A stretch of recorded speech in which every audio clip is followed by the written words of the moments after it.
네, 반갑습니다. 인간전쟁의 카이로스 타민입니다. 설 연휴 잘 보내고 계시죠? 그렇게 춥지도 않고, 눈비 소식도 없어서요. 이동하는데 큰 불편은 없다고 하지요. 네, 다행입니다. 명절 때 오랜만에 이렇게 가족들이 모이다 보면은, 이런저런 덕담을 나누게 되잖아요. 그 중에 아마도 자녀들이 가장 민감하게 생각하는 취직 문제랄지, 또 결혼 문제, 이런 문제도 얘기할 수도 있고요. 또한 퇴직한 가장이 있는 집에서는요, 앞으로 어떻게 살아가야 할 것인지에 대한 여러 가지 대화도 나눌 것입니다. 사실 퇴직 후에 인생이 그만큼 중요하기 때문에요. 가장 현실적인 문제라고 볼 수 있겠죠. 그런 의미에서요. 오늘은요. 퇴직 후에 절대 하지 말아야 할 것, 그 세 가지에 대해서 알아보겠습니다. 이것만 잘 지킨다면요. 그래도 나름 노년이 행복해지지 않을까 생각해 봅니다.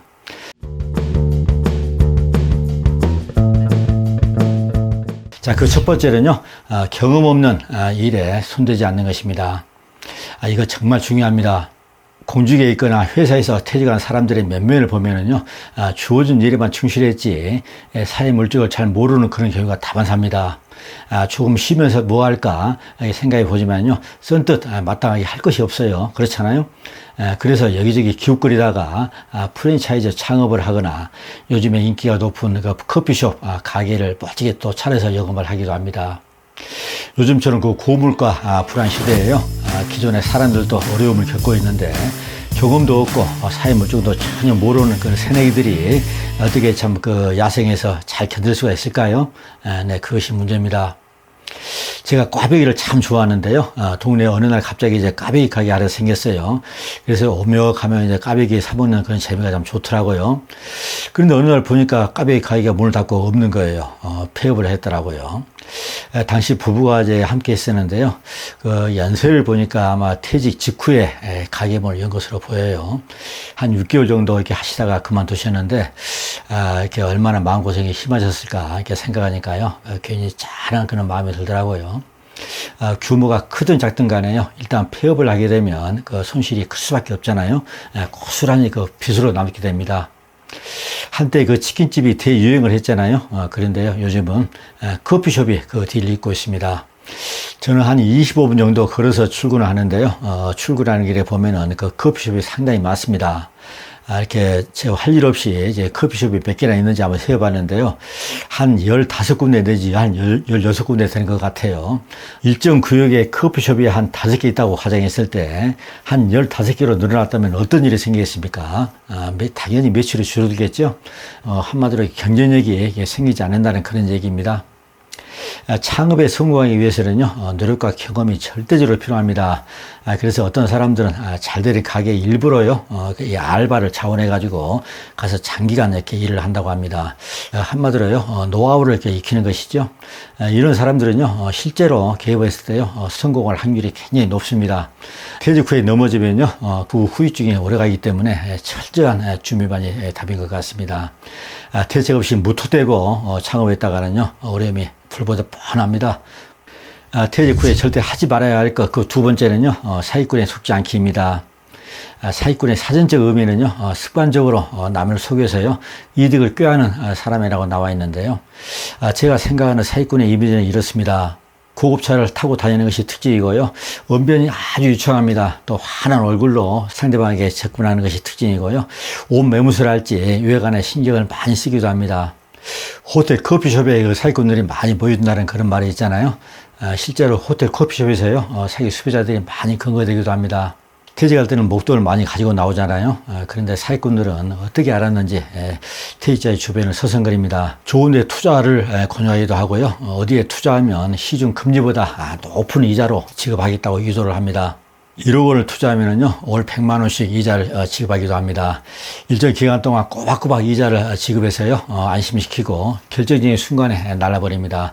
제가 아는 어떤 분이요, 퇴직 후에 잘 다니는 직장을 그만두고 건설에서 고문직으로 간다고 그래요.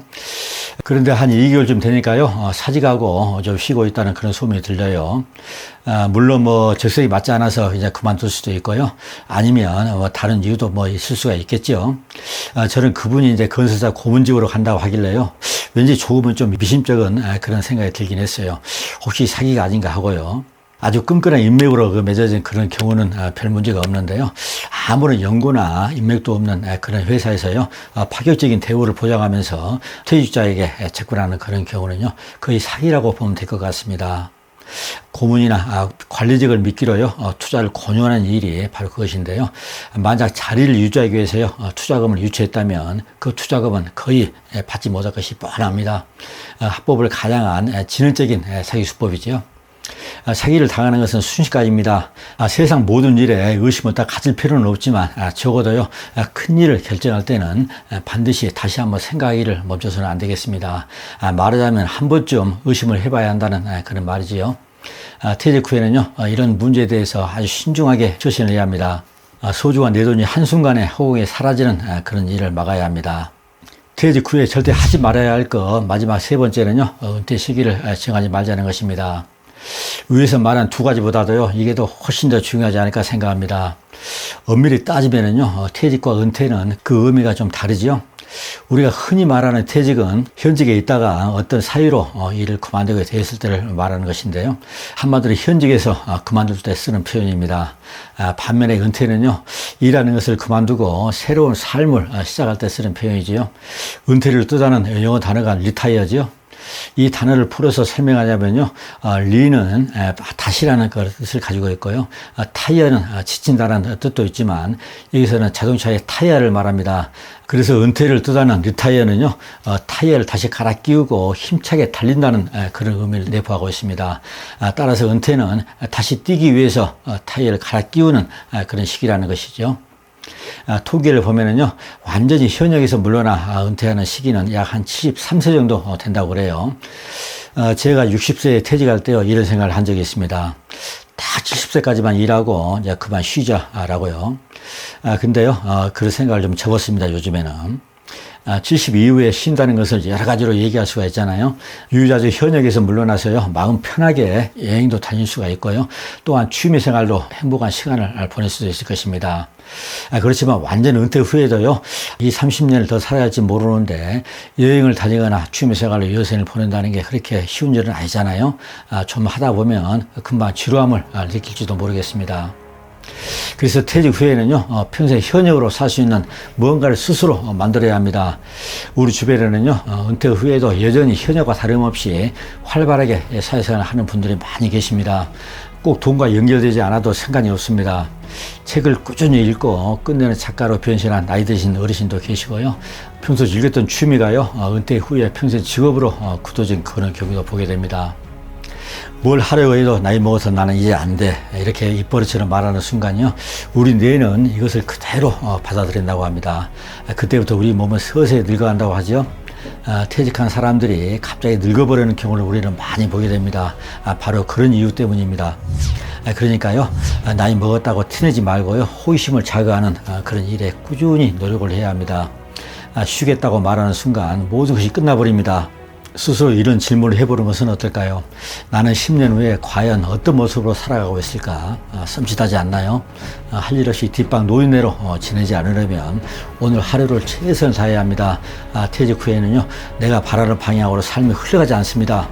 여러 가지 변수가 있습니다. 그 변수를 최소화하면서 내가 원하는 방향으로 삶이 흘러가도록 스스로 컨트롤 해줘야 합니다. 그것이 바로 퇴직 후에 올바르게 사는 비결이 아닐까 생각합니다. 네, 오늘 방송 여기서 마칩니다. 지금까지 시청해 주신 모든 분들에게 진심으로 감사의 말씀 드립니다.